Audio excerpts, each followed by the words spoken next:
Hello everyone and welcome to ADVMoto Live number 7, Cooking on the Road. Motorcycle travel can mean having to leave a lot of luxuries at home, but food should not be one of them. Find out more about making food on the go and make a single pan pizza from scratch with our guests on tonight's ADVMoto Live.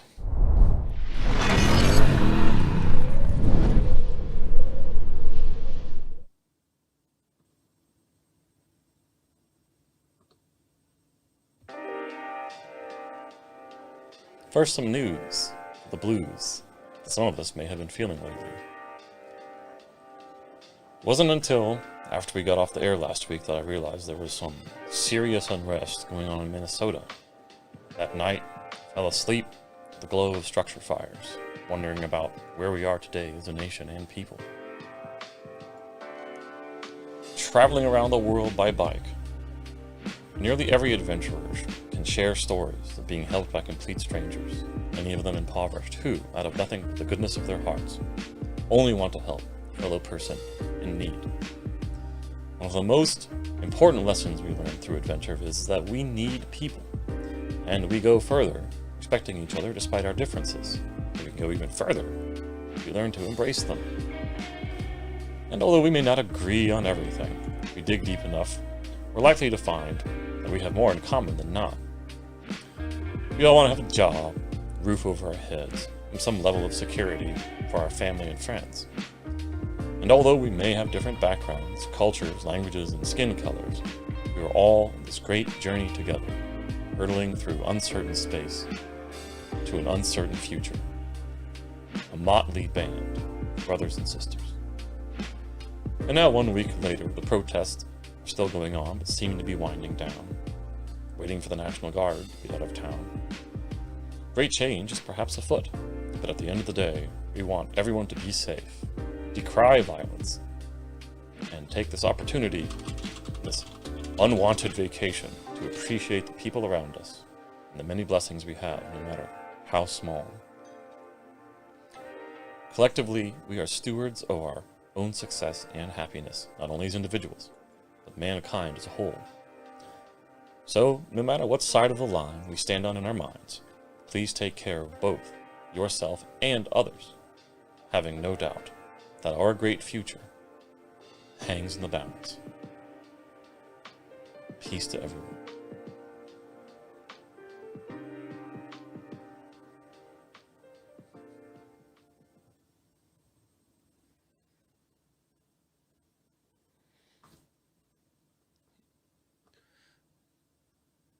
All right. Just want to take a quick break for that message. There's been a lot of really interesting stuff going on in the world recently, and I thought it was important to take a moment to recognize what's going on. But on to the show. Thanks everyone for showing up. Our first guests have traveled around the world extensively, two up for the past 7 years on a Vespa PX200. They authored Rice and Dirt and are currently stuck in Argentina, waiting to continue their world journey. Please welcome Alexandra and Stergios of World Vespa. Let's bring them in. Hey guys, how are you doing? Hello. Hello. Where are you guys? So, which part of Argentina are you guys in right We now? are in Catamarca. Catamarca. Catamarca. Yes. It is Okay, in the that's cool. middle of Argentina. It's in the middle of Argentina. It's a relatively small What? town. How small is it? Well, Small enough to feel comfortable. Very yes. comfortable. During a pandemic, I think it's About 50. No. 150,000. 150,000 people. Yeah. It's a small place. Well, 150,000 is slightly larger than a village, so that's okay. That's cool. What's the land there like? I mean, is it mountainous, hilly, flat? It is kind of mountainous. Yeah, we have some great view. We are between two big mountains, so the place where the capital the capital of the region is, and where we are, is in a very beautiful valley surrounded by mountains. And I recently found out that the peak of the mountain here on in the north is 4,500 meters. Oh, wow. That's fairly high. I think that's probably like, what, about 13.5, 14,000 feet? I'm not very good. By the U.S. standards. Yeah. 14,000. Yeah, it should be around there, but that's certainly higher than a lot of the places that we have around here. Well, awesome. Well, I'm sure a lot of people have heard of you already, but for those who haven't, could you please describe, some of your journeys, where you've been and where you're from? So I think that you should start the story, because actually he started the whole thing about World Vespa. Yes, you're right. Yeah. So we are both Greeks. Alexandra is from the capital, Athens, and I am from Thessaloniki. It's like the second largest city of Greece. And so I started traveling on a Vespa scooter, on a vintage style Vespa scooter. It's a 200 cc's. A small bike, and I left Greece in October 2013. I don't know if you heard in the news the situation in Greece the last decade or more now. We are in a crisis, and so I took this opportunity to go start traveling and see the world for myself. So I left Greece in October 2013. And I headed south towards Africa, crossed Africa through the west, and somewhere in the middle I met in the in the Democratic Republic of Congo. We first met. Well, that's cool. So what were you doing there? I was doing some field work for my PhD. It's an old story. Yes. Okay. I remember it though. I was studying at the University of Johannesburg, so I was doing fieldwork in anthropology in a city in the south of the Democratic Republic of the Congo, the DRC, and I was hosted by the Greek community there. So one day I was also hosted by the Greek community. He arrived. I couldn't believe I was couch surfing at the local's house. Yes, in a Congolese guy, and he told me that, oh man, there is a big Greek community here, and I thought that he was doing. He was joking. He was joking, or he made a mistake that many people in Africa didn't know what is Greece. Is it an island? Or so many thought that I was from India. So I said, all right, and then I met the Greek guys. They thought you were from India. They are confused. Yeah, it must be. Yeah, right. That's cool. So then you guys met at a party, and your eyes locked across a crowded room of Greek consulate people or something, or what? Well, I like your description. If we make our story a movie, it will be like this for sure. Yeah. But in reality, you ran over her foot on the sidewalk. Please don't remind me. In reality, she saw my Vespa and she instantly fell in love. Yeah. Not with him, with Vespa. With a Vespa, with a scooter. That's awesome. So then can you tell us something about the PX200 scooter? I mean, why did you decide to travel by scooter instead of like a standard motorcycle? Right. That's a fair question. Yes, that's a fair question, and it's very easy to answer, because it was my everyday bike. It was the only bike that not the only one. I had another bike that it was a lot more inappropriate to travel. It was a small 250 racing bike, an old one. So I had the Vespa for my. We are on a motorbike, so you can say what was that. Most of the people are bored. It was an Aprilia 250 RS, 2001. It was a two-stroke. I have to say also that a couple of years before, not a couple of days before buying my scooter, I used to say that I hate motorbikes. And Oh, really? yes, Why is that? yes, because I grew up in a family that they were very afraid of motorcycles. They never let me ride a motorbike. I was driving the car, the family's car from an early age, but then the crisis came, and I had to find a way to go to my job easily and in an economical way. Yeah. So I found this Vespa on a website, and I bought it. And second hand with like $1,500 for, it was almost new. And so that's why I started traveling on the scooter, because I didn't have the money to buy something different, something bigger, something better. I don't know. I didn't have the experience. People say that you need a big bike. And I'm glad that your scooter didn't hear what you said.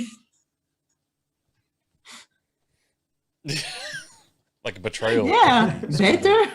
Yeah. Well, so then, so when you started, so how did you get the idea of saying, well, all right, well, now I'm not just going to use this to get around town. I'm going to take this thing around the world. I mean, how did that happen? How did that happen? It happened within 3 summers. So the first summer, the Greek economy was growing fast, rapidly, and I had a few couple of thousands of dollars in my pocket. So I did my first trip abroad. I went to Portugal, I think. Yes, it was no, to Austria, to one Vespa meeting, European Vespa gathering, and I went there. It was an amazing experience, traveling with the other scooterists, and it was amazing. And then the second summer of 2010, I said, okay, let's go to the next Vespa gathering to Portugal. So with the Vespa, I crossed the southern part of Europe, and I actually did some testing there with my Vespa, riding about 31 hours non-stop with a scooter. Whoa. Yes, solo. Wow. And we never had any issues. So next summer, I went to North Cape, in Norway, the northernmost point in Europe. And that was, for me, in my mind, I didn't have the idea to travel around the world. Never. I never dreamed of that. And but there was somewhere in my mind that if this bike is capable, like doing this crazy stuff here, because I went to Norway, full speed for 25 days. I was traveling full throttle, and I did something like 1,500 kilometers non-stop also. Of course. Had no problem. This bike was amazing. And I'm not sponsored, I have to say. I'm not supported from Vespa. But it's my honest opinion, my experience.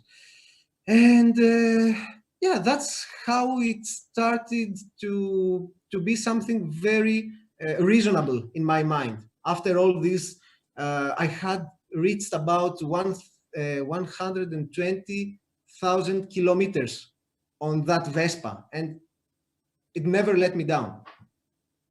Wow. What's the part supplies like in various parts of the world for Vespa? I mean, it's an old name and a brand, and you would figure it's pretty prolific, but like if you need to replace, so for example, what is the most common thing you have to replace on the Vespa after all these kilometers / miles, and how hard are those parts to find? Yeah, the tires, of course, or the pads. Right. Obviously. No, it's not. It's not a simple thing to find tires. I mean, in general, in certain parts, like I don't know, in some countries, African countries, or so I. How about like the cylinders or the rings or the pistons or anything in the transmission? These things we had to find out here in South America, because we almost reached 200,000 kilometers with the same engine. We never touched the engine. It never failed. Oh, wow. But we we had to replace the pistons many times here in South America, but it wasn't our mistake or the bike's mistake. It was simply bad mechanics. Oh well. Oh, wow. Yeah, Well, that happens. Yeah. Yeah. part of the adventure. Yes, exactly. So relative to other Vespas, is that the most mile a Vespa of this model has done? Or are there other Vespa riders out there you think that have got more than that? I mean, that seems to be a lot, and especially 2 up. I'm sure there was this guy, Giorgio Bettinelli. In the 70s. In the 70s, he did lots and lots of kilometers. But I don't know how many I don't know pistons how many kilometers he changed. No, I don't know. I never checked that. Check this. Wow. But as far as recorded, you guys have to be up there. Okay, yes. Probably. I don't Yeah. want to say something if it's not... Sure, entirely true. Yeah, Yeah. because it's hard to be sure. But either way, that's a lot of miles. But, 2 up on a yeah. 200. If I had to say to the people what bike to choose, this won't be the Vespa in terms of finding spare parts. Yes. I managed to find everything on the way. I had to get some parts shipped from Greece. in but Africa twice, I think. Yes, twice. But I'm sure that if you search, you will be able to find. It's not that easy. Like And we carry. Like, we carry. It's not like a Honda C90 that you can find everything everywhere.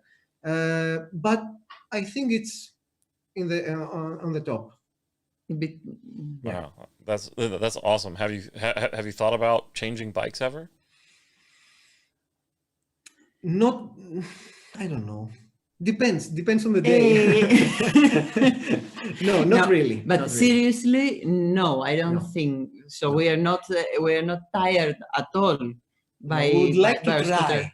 To be honest, we would like to try, or in Africa, in certain parts of Africa, like some very muddy roads or roads with very deep sand.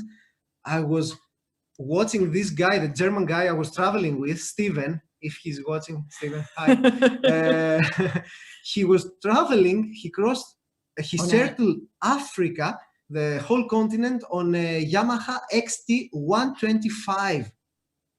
Nice. And those are cool. He was walking. He was riding on the sandy parts. Yes, no problem. He was like Jesus in my eyes. And the Vespa couldn't go like 3 feet, or it would sink. It would sink. Yeah.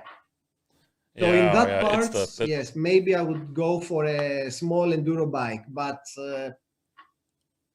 no, we never thought. No. Wow, cool. So when you guys met, and then she joined you, did the scooter protest having the extra passenger? To be honest, I was terrified that I was cool. Oh yeah, I have the Vespa. It's nothing very important. Nothing changes, I just invited Alexandra, but then I started thinking that we have to go up to the Andes, up to more than 15,000 feet. Altitude. Yeah. So I'm a guy that I never you never check. I never check. So I never calculate what you no in Greek, and I will translate it.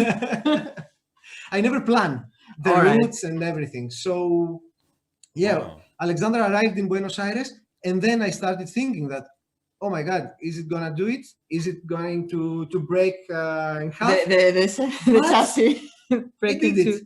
Oh yeah. It did it. The other things that we had this test ride for 1 month in South Africa and Lesotho. And Lesotho is a very small but very mountainous country. You have to. And I had the thing is that I had the experience. I got the experience of what would follow, because I had to push the scooter so that we could climb in some steep hills. But okay, yeah. But well, some of the mountain passes at that altitude can be very tough, and you're just holding it wide open. But but I mean, there's only so much power and gearing and oxygen, for the engine. Yeah, so with two people, that's bound to happen. But it makes you very patient. It makes you patient, and it changes the whole idea of the trip. Because, for example, when we were in Bolivia in 2015, we decided to take this route. It's called the Lagunas, La Ruta de las Lagunas, the lake region. The lake region, which is off-road, 100% off-road. And please help me with the altitude. About 5,000 meters, up to 5,000 meters. So, well, 15,000 feet. That thing. Yeah. So it was actually it was the first and only time that we had to split. He took the scooter across the whole area through that place, and I had to follow, taking a touristic agency 4x4 for 2 or 3 days. It was the only place that actually we wouldn't have made it, I think, with all the stuff we carried. Yes, you had to walk a lot. Yeah, it's not. I cannot say that I could enjoy walking on 5,000 meters. No. The oxygen. Yeah. Now we have a bigger variety of these little jets, fuel jetting, for the carburetor. And yes, I read a lot the last few months, so we are better prepared now for the next time. Oh, that's good. After the quarantine ends. That's cool. Is the carburetor pretty easy to access on the Vespa? It's ridiculously easy. Everything on this bike is ridiculously easy to access and open and replace. And many travelers were really surprised because, for example, it has these rims that they split in half, so you can easily change tires. It also has, yes, it has a spare wheel, for example. So you have a flat tire. Oh, yeah, that's right. You just take the spare wheel. You're good to go in 5 minutes. And the front and rear wheels are the same. Yes. All wheels are the same, yes. Yeah, the engine is, you don't have to unscrew anything. You just open the seat.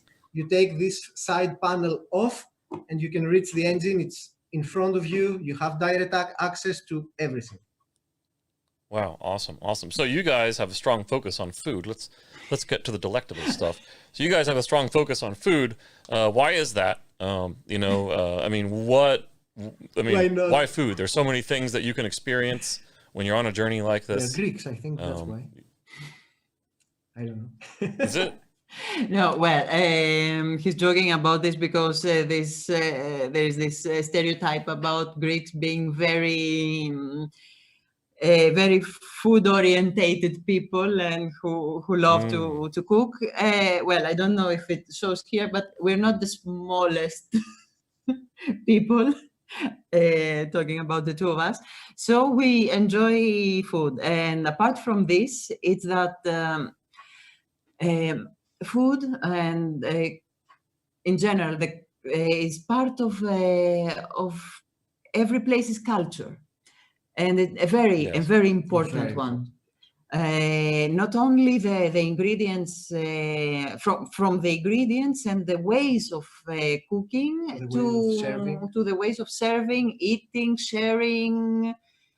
And okay, I have this anthropological background, so it's I can't help it. I observe almost every detail in everyday life. For me, maybe it was because the first years of my life, since the first day I started working, I was working in the food industry in Greece. Also. I was working in restaurants, so maybe it was for that.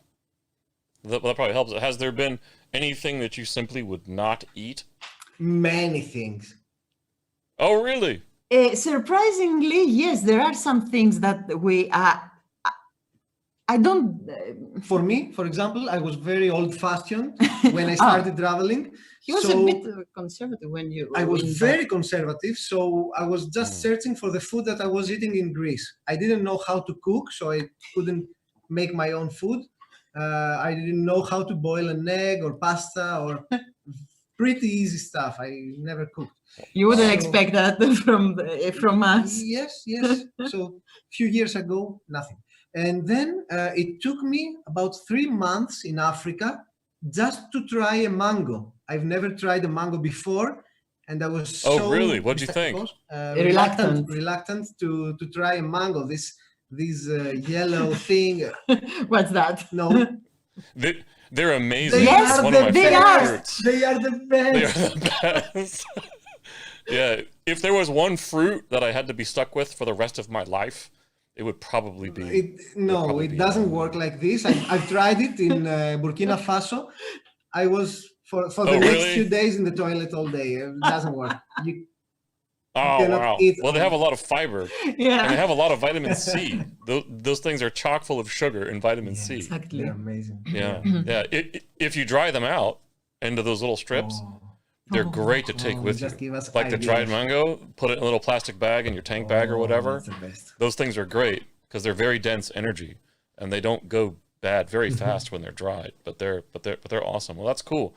So there was a question which is basically, if you love food and you want to cook on the road, what do you have in your cook kit? Can you please show us, like some things, like what are some key things that you need to have in your cook kit when you Do you want me travel? to open the saddlebags and actually show you? Yeah, if you've got some that's will. packed up and Just you give can me a just pull them second. out real fast for a few minutes, that would be awesome. Guys. All right. So This little guy. he's very proud. He's very proud of his pressure cooker. If you can see. He's a pressure cooker. Right on. Is there a sink that goes with that too? Which That's awesome. let me explain why and how we ended up with a pressure cooker. Yes, please. Because please. we refer to minimalism, and it's a bit of an irony to show a pressure cooker talking It's about very minimal. bulky. Yeah, it's very bulky. Yeah, just wait. So we bought that in Bolivia in 2015 because Oh, wow. due to the high altitude there, it was very difficult to showcase it, to cook properly. So he was very angry at his mushy pasta because it couldn't be al dente. So we just searched a bit and found out that it's due to the I'm not very good at physics, but due to the lack of oxygen and the high altitude, water boils in 80 degrees Celsius. So actually, you cannot you cannot rise the temperature in a level where you can eat proper pasta. Oh, yeah. Well, one of our viewers and friends of ADVMoto, Mark, says, do you have to have a pressure cooker when you're at 15,000 feet in the mountains? So in other words, can you even boil noodles and stuff like that, reasonably when you're that high in the mountains without one? You can. You can just soak. Well, for noodles, I mean. Yes, you can soak noodles and you can have a very basic, of course, but Something very basic. something very basic. Yes. We're But- not this kind of guys No. now. No. No, okay. But yes, of course, that's the detail with the pressure cooker. So It's And then you got what there? You got your spoon, your wooden spoon, or is it bamboo? no, just yes, Just your wood? recipe. Okay. ball. Yeah, you got some Tupperware. Yes. Okay, all right. We have Some this plastic. in our pockets all the A time. pocket knife and A pocket knife. with Something the very- set. And the spoon Very and fork. small. Right on. Yeah. Then Right we on, have right our on. small stove, the multi-fuel stove here. Okay, that's cool. Who makes that one? You mean the brand? Yeah. Yeah, it's Who do you use? Optimus. Oh, okay, very cool, very cool. How many hours do you think you have on that stove? Oh, You know, like in other words, like how many times do you think you've used it? We use it every day almost every day, at to least. have our morning coffee and then to cook our dinner. So Only when we stay in a city, in a hostel, or in a camping where There's no kitchen. where kitchen is provided. So, but Many hours. Many I hours. don't think that I can calculate anymore. For example, to make a lentil soup, we have to use it Of for course. half an hour, or to make beans, an hour maybe, easily. Yes. And now we make pizza. Wow. And then we Yeah. have these guys, two of those, two small. Three. Three, they are three, but I don't know where the other Okay, let's say that normally there are three. You will see only the two of them. Yes. And then Yes, okay. we always have some olive oil. Always. Oh, right on. Because in the video I'm cooking with very, very cheap oil, and I'm very embarrassed that I filmed myself cooking without using olive oil. My mother will complain then.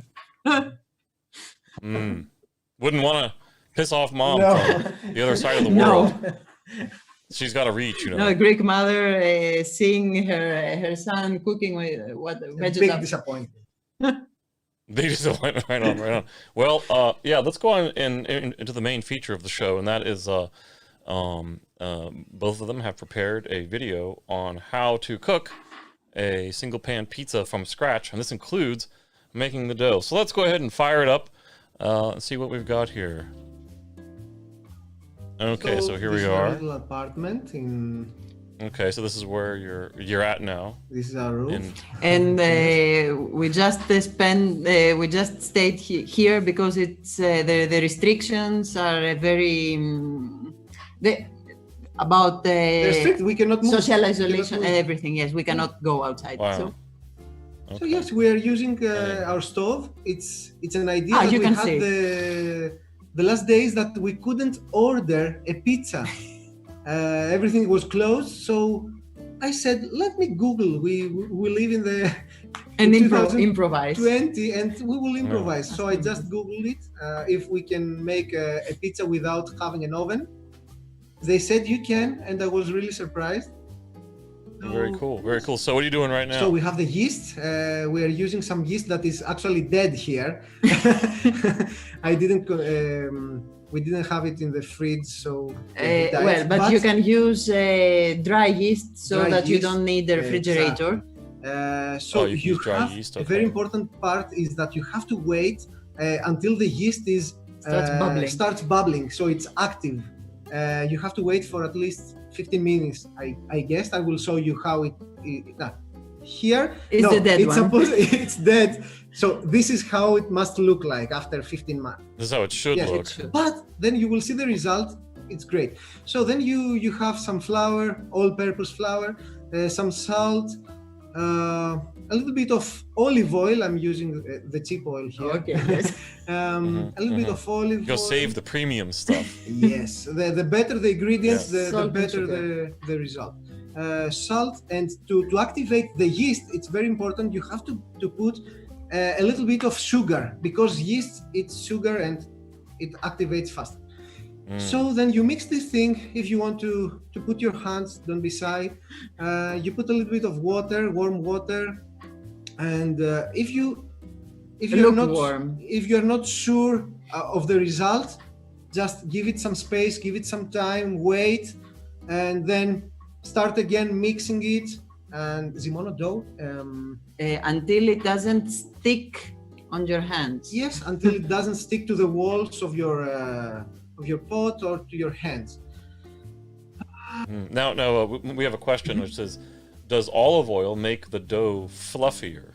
I'm Fluffy. not sure. I don't think that it makes it fluffier. The yeast is what it makes it fluffier. Okay. So the yeast is what does it. Yes, The not o- the olive oil. the The olive- olive oil, I think it makes it crunchier. I think. I'm not an Makes it experienced crunchier? chef, but lately we've seen lots of videos about how to make pizza. People say it makes it Okay. crunchier. I don't. Okay. So in your first few pizzas, how was your dough? Because the dough, I think, is the hard part if you're not used to it, because there's a balance to it. It was right? about like 100 times better than the ones that we bought from the supermarket. It was. But in terms of, for example, like if you don't use enough water or something, then the dough can be very dry.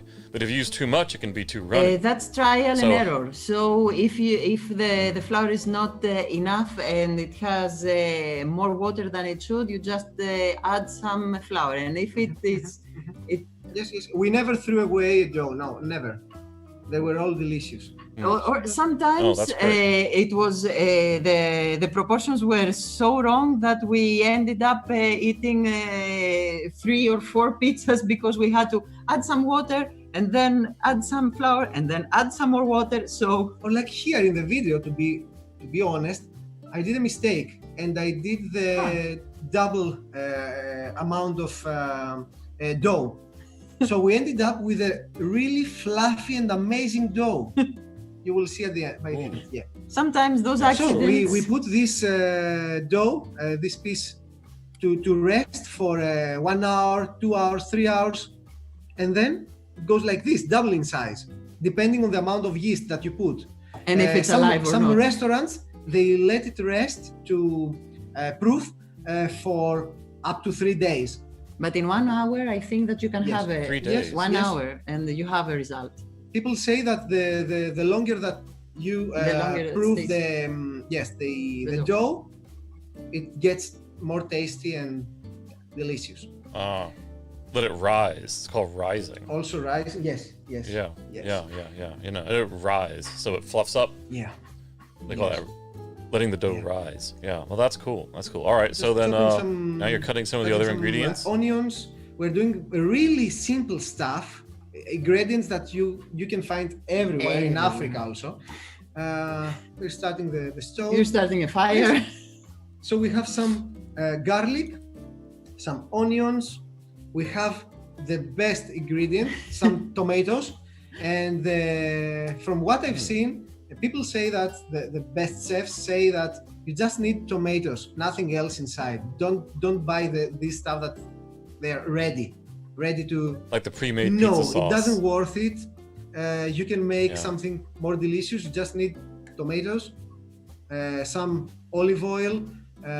Let them cook for a few minutes, an hour maybe. With No, an hour is a lot. No, okay. No, if We, you we have are talking about this few minutes, recipe. a Few minutes. few minutes, yes.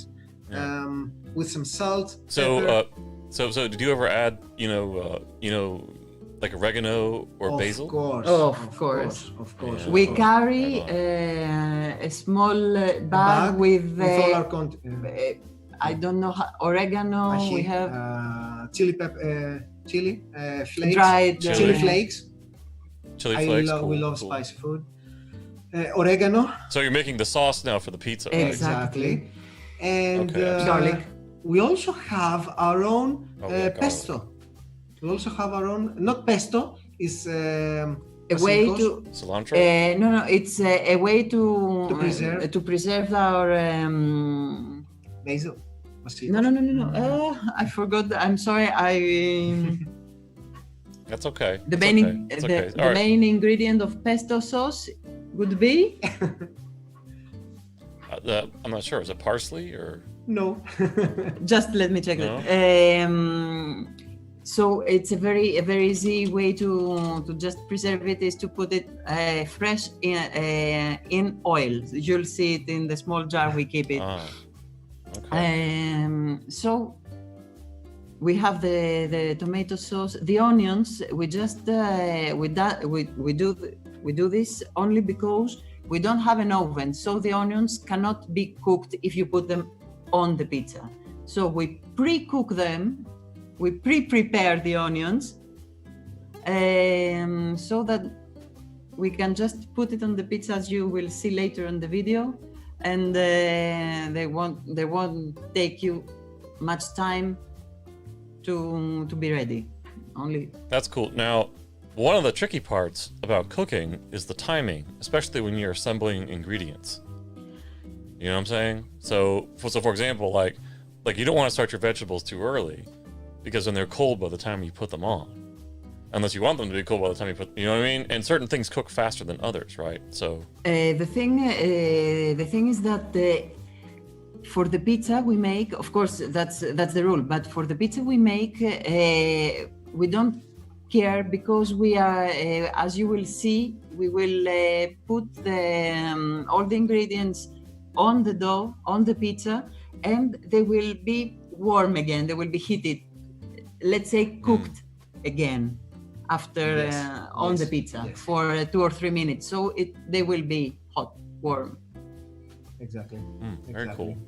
So yes, the only thing is to cook your ingredients beforehand, because we don't use an oven, so you don't have the heat from the above. And yes. we cook the ingredients. You can use whatever you find: vegetables, meat, cheese, simple cheese, anything. So just improvise. Here is the dough. It's fluffy. You can see it.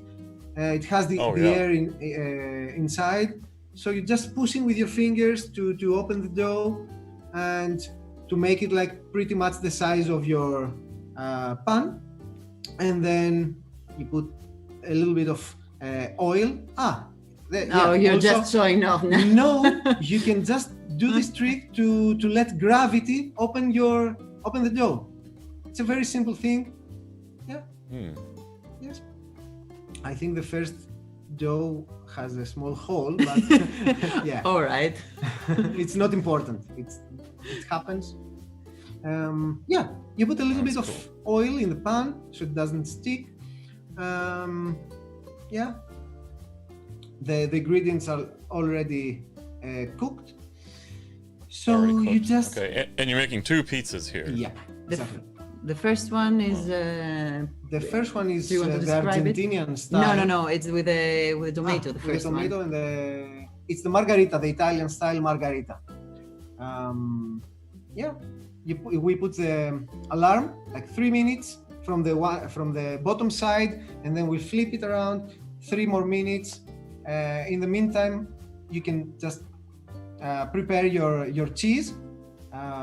We're using some mozzarella cheese.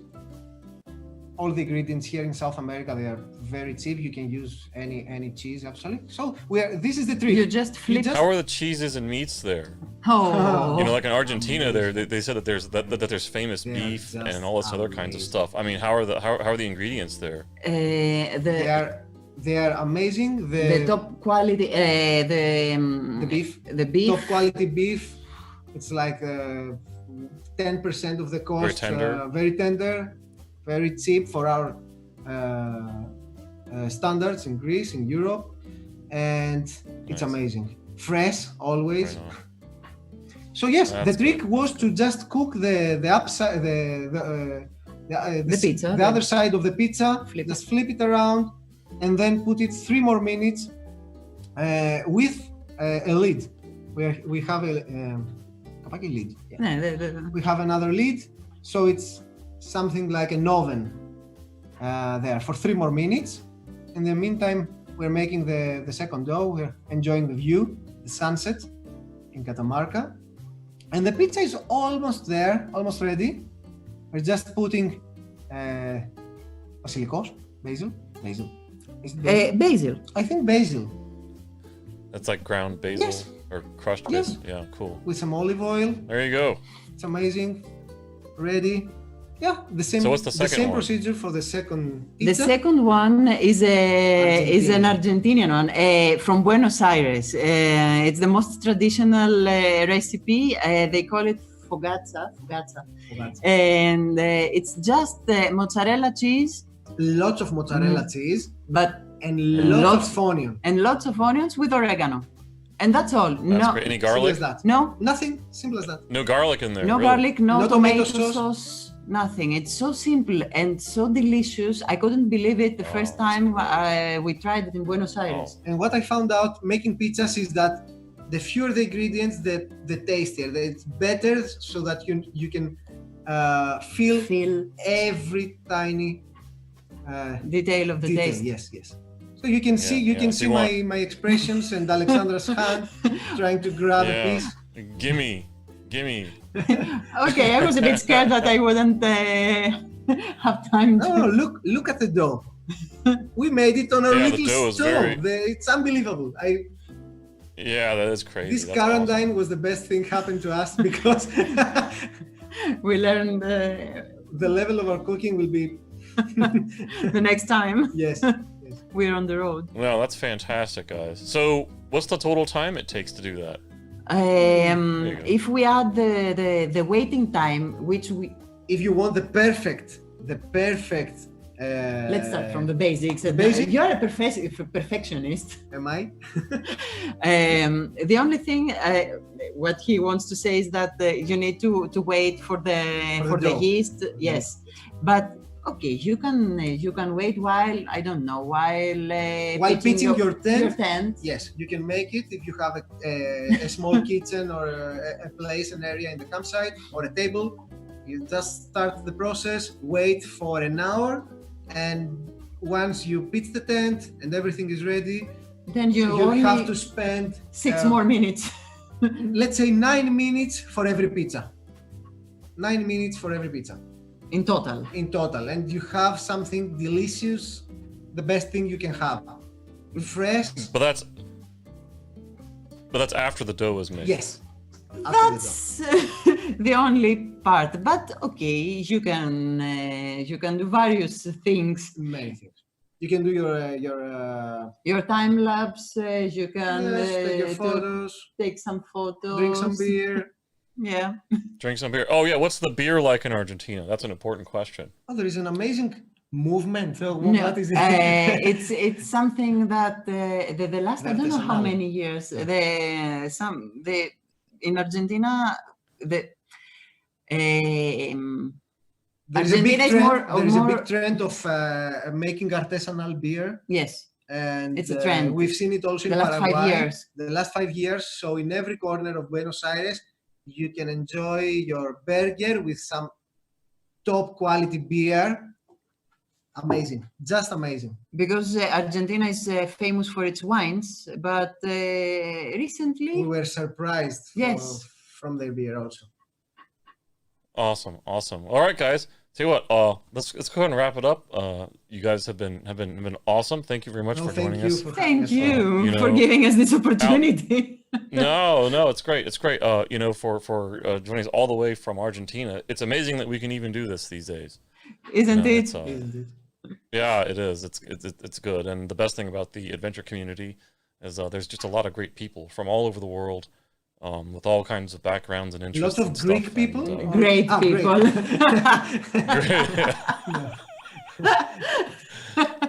I'm sure Greek people too. No. Been around for a long time. No, very few Greeks traveling.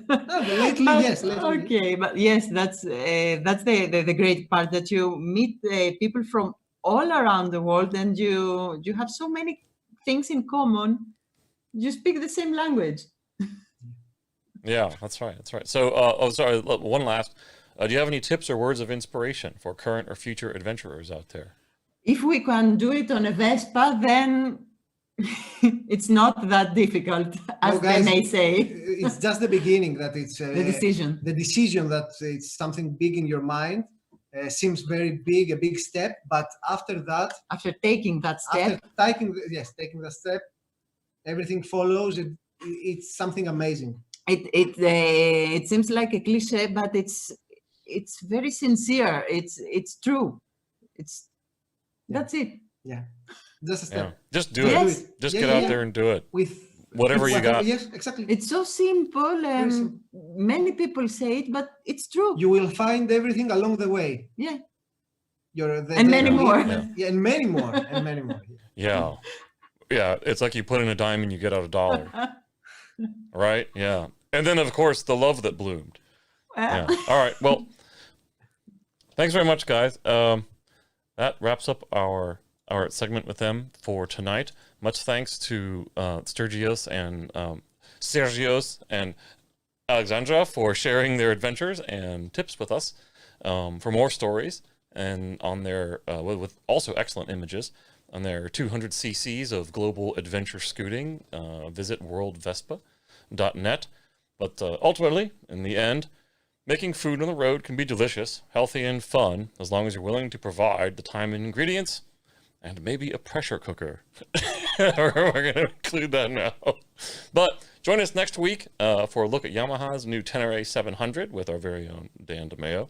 Just got back from a test ride, and a representative from Yamaha USA may be joining us, who will give us the skinny on this promising new bike and answer your questions. As always, your support means a lot. Please like, subscribe to our channel, and visit adventuremotorcycle.com for more ADV. Until next time, ride safe, be safe, and have fun.